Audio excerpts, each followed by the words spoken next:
बांग्लादेश में तख्ता पलट के बाद वहां पर हालात बहुत ज्यादा खराब हो गए हैं। वहीं शेख हसीना से जुड़ी हुई भी बड़ी खबर आ रही है, वो ये कि अभी गाजियाबाद के हिंडन एयरबेस पर ही है शेख हसीना। सूत्रों के हवाले से बड़ी खबर है कि सेफ हाउस में शेख हसीना है।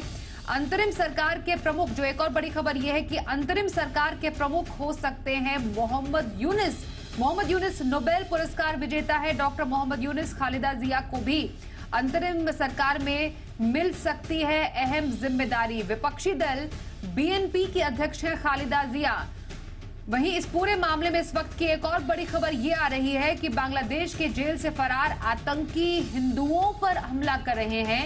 हिंदुओं पर हमले करके आतंकी फरार हो रहे हैं और चटगांव में ही 6 पुलिस थानों को जला दिया गया है। 500 से ज्यादा कैदियों ने थाना भी लूट लिया है। आवामी लीग के नेताओं पर भी हमला किया गया है। इस बीच आज दिल्ली में सर्वदलीय बैठक में बांग्लादेश पर चर्चा हुई है। विदेश मंत्री एस जयशंकर ने हालात की जानकारी दी। जयशंकर ने कहा कि सरकार के जवाब से विपक्ष संतुष्ट है। तो बांग्लादेश में स्थिति काफी ज्यादा गंभीर है। वहीं शेख हसीना गाजियाबाद के हिंडन एयरबेस में जो सेफ हाउस है वहां पर मौजूद है। वहीं हिंदुओं पर भी आतंकी हमले किए जा रहे हैं। आपको बताएं कि बांग्लादेश के हालात पर राज्यसभा में विदेश मंत्री एस जयशंकर ने बयान दिया है। विदेश मंत्री ने कहा है कि बांग्लादेश में लोग सड़कों पर है और वहां पर अल्पसंख्यक समुदाय हिंदुओं को निशाना बना रहे हैं। जयशंकर ने कहा कि अल्पसंख्यकों की स्थिति पर निगरानी रखी जा रही है। विदेश मंत्री ने यह भी बताया कि इस्तीफे के बाद शेख हसीना ने भारत आने की इजाजत मांगी थी। Aggravated a student agitation that started in June this year. There was growing violence, including attacks on public buildings and infrastructure, as well as traffic and rail obstruction. The violence continued through the month of July. Throughout this period, we repeatedly counseled restraint and urged that the situation be diffused through dialogue. Similar urgings were made to various political forces with whom we were in touch. So, despite a Supreme Court judgment on 21 July, there was no let-up in the public agitation. Various decisions and actions taken thereafter only exacerbated the situation. The agitation at this stage coalesced around a one-point agenda, that is that the Prime Minister, Sheikh Hasina, should step down.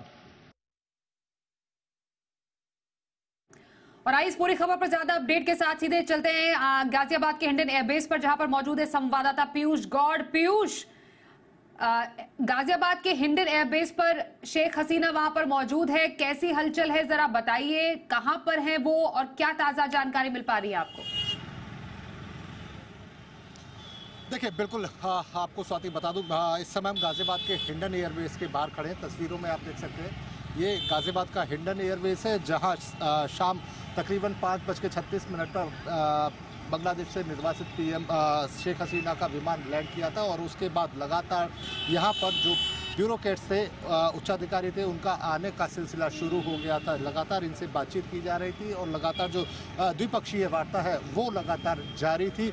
माना जा रहा है कि London समेत Finland और दिल्ली में शरण के लिए बातचीत चल रही थी, तो ऐसे में लगातार बातचीत का दौर जारी था, जिसके क्रम में आज 2 वीवीआईपी नंबर की गाड़ियां मर्सिडीज यहां पर पहुंची, जिनके आगे की तरफ जो दूतावास के नंबर हैं या भारत सरकार की जो एम्बियंस होता है वो लगा हुआ था। कहीं ना कहीं माना जा रहा था कि उनको कहीं शिफ्ट किया जा सकता है। हालांकि जो खबरें आ रही हैं अभी तक वो यही हैं और अभी कुछ दिन और यहाँ स्टे कर सकती है, क्योंकि जो इंग्लैंड से वीज़ा की बात है वो उसमें अभी तक कोई प्रगति दिखाई नहीं दे रही है। तो अभी और कुछ दिन यहाँ रह सकती है। ये पहला मौका नहीं है जब बांग्लादेशी नेता यहाँ पर निर्वासित होने के बाद रुक रहे हैं। तो अभी कुछ और दिन माना जा रहा है कि बांग्लादेशी निर्वासित पीएम शेख हसीना कुछ और दिन यहाँ पर रहेंगी, क्योंकि एक बड़ा एक राजनीतिक दोनों देशों में संबंध है और इसको इसी तरीके से बढ़ाना होगा, क्योंकि विपक्ष ने भी इस मुद्दे को गंभीरता से उठाया और सरकार के सहयोग देने की बात की कि लंबी सोच के साथ में